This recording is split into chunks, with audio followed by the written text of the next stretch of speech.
नमस्कार मित्रांनो, लग्नानंतर होईलच प्रेमच्या आजच्या एपिसोडमध्ये शारदाला हार्ट अटॅक आलेला आहे आणि शारदा हॉस्पिटलमध्ये ॲडमिट आहे. तर चला बघूया आजच्या एपिसोडमध्ये काय-काय होणार आहे. आजच्या एपिसोडची सुरुवात होते जेव्हा काव्या गाडी थांबवायला सांगते पार्थला, ज्यामध्ये जीवा, पार्थ, नंदिनी तिघेही असतात. ते नंदिनी आणि काव्याच्या माहेरातून वापस येत आहेत. काव्या गाडी थांबवते कारण काव्याला आता सगळ्यांना सत्य सांगायचं असतं. स्पेशली पार्थला आणि नंदिनीला सांगायचं असतं तिच्या आणि जीवाच्या नात्याबद्दल. अ, तर ती म्हणते की गाडी थांबवा. मग नंदिनी म्हणते की "काव्या काय प्रकार आहे? घरी जाऊन बोलूया ना आपण सगळे? आता उशीर होतोय." परंतु काव्या म्हणते की "नाही, घरी ते सगळे आपल्या आपल्या अवती-भोवती घुटमळत असतात. मला घरी नाही बोलता येणार. मला इथेच बोलायचं आहे." जीवा म्हणतो की "मी गाडीतून नाही उतरणार." पार्थ म्हणतो की "काय झालं जीवा? 5 मिनिटाचं तर काम आहे." परंतु जीवा म्हणतो की "दादा उशीर होतोय आणि घरी सगळे वाट बघत असतील. कायच बोलायचं आहे इथे?" पण काव्या म्हणते, की "मला फक्त तुमचे 5 मिनिटं लागतील" आणि ती स्वतः गाडीतून उतरते आणि म्हणते, की "मी उतरलेली आहे. जे मला यायचं ते या. मी गाडीत वापस बसणार नाहीये, जोपर्यंत तुम्ही आमचं बोलणं कंप्लीट नाही होणार."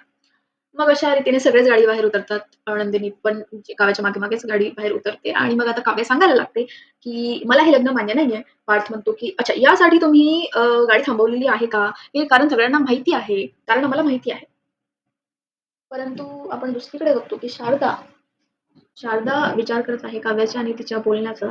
तिला कळलेलं आहे काव्याच्या आणि जीवाच्या नात्याबद्दल. ती खूप विचार करत आहे आणि खूप टेन्शन घेत आहे या गोष्टीचं. त्या टेन्शनमध्येच तिला छातीमध्ये दुखायला लागतं. तिथे अ, अ,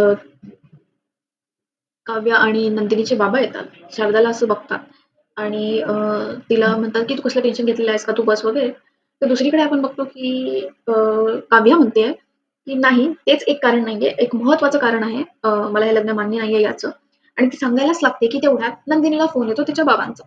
नंदिनी म्हणते, "थांब 1 मिनिट, बाबांचा फोन येतोय." काव्य म्हणते, की "आई फोन नंतर उचल. माझं बोलणं खूप महत्त्वाचं आहे. बाबांनी फक्त याच्यासाठीच फोन केला असेल, की पोहोचले का नाही हे विचारायला फोन केला असेल. माझं बोलणं महत्त्वाचं आहे. प्लीज तो फोन नंतर उचल." परंतु नंदिनी म्हणते, की जर पोहोचले की नाही विचारायचं असेल, तर आई फोन करते. बाबांचा फोन येतोय याचा अर्थ काहीतरी खूप महत्त्वाचं आहे. "काव्य मला एक फोन घेऊ दे. बस 1 मिनिट लागेल." आणि नंदिनी फोन उचलते.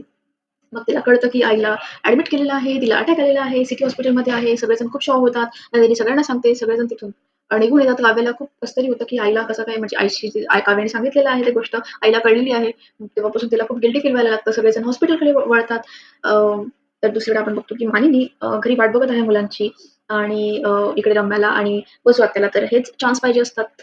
तर ते मानिनीचे कान भरवण्याचा प्रयत्न करत आहेत, की "बघ अजून मुलं आले नाहीयेत का? त्यांनी फोन तर करायला हवा होता. एक फोनही नाही केला, पोहोचले, आले वगैरे, वगैरे काहीच नाही केलंय.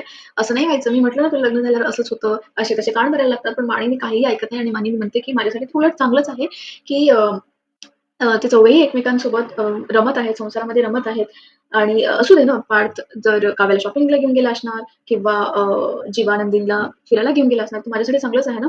मी अशी खवटळ सासू थोडी ना आहे, की मला वाईट वाटेल." असं मानिनी सांगून त्या दोघांचीही चुप्पी बंद करते. मग वसू आत्या ती गेल्यावर म्हणते, की "कितीही केलं तरी मानिनी काही शब्दामध्ये यायची नाही." परंतु रम्या म्हणते, की "ती नाही आली तर काय झालं? काव्या तर येत आहे ना. मी काव्याला तिच्या आणि पार्थच्या लग्नाचे फोटो पाठवून दिले होते. त्यामुळे तिने नक्कीच तिथे तमाशा केला असणार. बघ ती वापस येणारच नाही."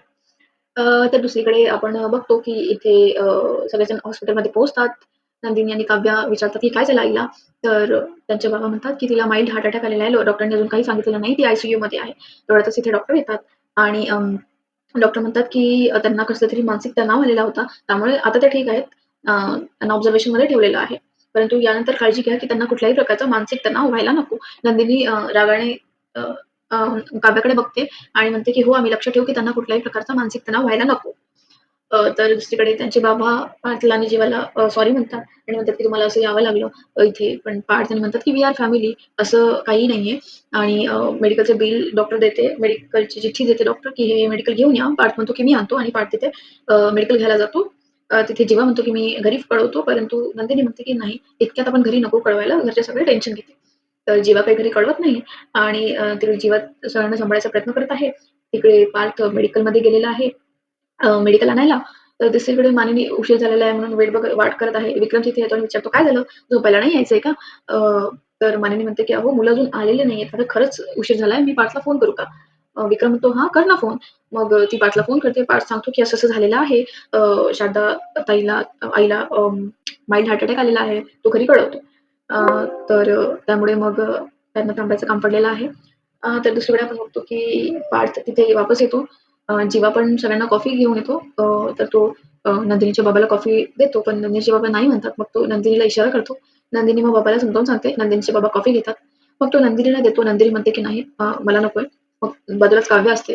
तो काव्याला देण्याचा प्रयत्न करतो. काव्याला सगळे त्यांचे मोमेंट आठवतात, की त्यांना कॉफी कुठली आवडते वगैरे, वगैरे. काव्य म्हणते की "मी आईला भेटून येते." तर अशा रीतीने काव्य खूप गिल्टी फील करत आहे.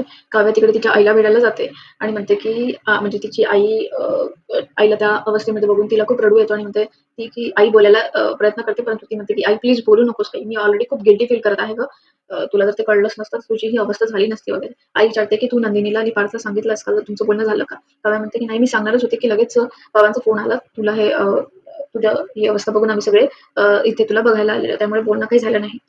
अ, तर काव्याची आई म्हणते की "बाळा, मला तुझं दुःख सगळं कळतं, परंतु मला नंदिनीची पण काळजी होते. ती आतापर्यंत लोकांचे लग्न जोडायची आणि आता तू जर डिव्होर्सचा विचार केलेला आहेस, हे करशील तर तिचं दुसऱ्यांदा लग्न मोडणार आहे. त्यामुळे मला तिची खूप चिंता होत आहे गं." आणि काव्याला पण हा विचार येतो आणि एवढ्यातच एपिसोड संपतो. तर दुसऱ्या एपिसोडमध्ये अपकमिंग एपिसोडमध्ये आपण बघतो की काव्य आईला म्हणते की "आई, मला दोघांचेही डिव्होर्स पाहिजे. मी जीवासोबत लग्न करेल. नंदिनी ते पार्थसोबत लग्न करेल. सगळं व्यवस्थित होणार. तू कसलंही टेन्शन घेऊ नको." आई म्हणते की "नाही, मला नाही वाटत की असं काही होणार आणि मला खूप टेन्शन येतं." तेवढ्यातच तिची नंदिनी येते. कारण नंदिनीने ऑलरेडी तिच्या बाबाला प्रॉमिस केलेलं आहे की आता ती काव्याची समजूत काढणार आहे आणि ती आईला कुठल्याही प्रकारचा त्रास होऊ देणार नाही. कारण बाबाला शक आलेला असतो की काव्याला जेव्हापासून बोलायला गेली आहे शारदा, तेव्हापासूनच तिला त्रास होतोय. त्यामुळे असं होतं आणि तेच एपिसोड संपतो. तुम्हाला आजच्या एपिसोडचे अपडेट कसे वाटले मला कमेंट करून जरूर सांगा आणि उद्याच्या एपिसोडच्या अपडेटसाठी चॅनलला सबस्क्राईब करा. धन्यवाद.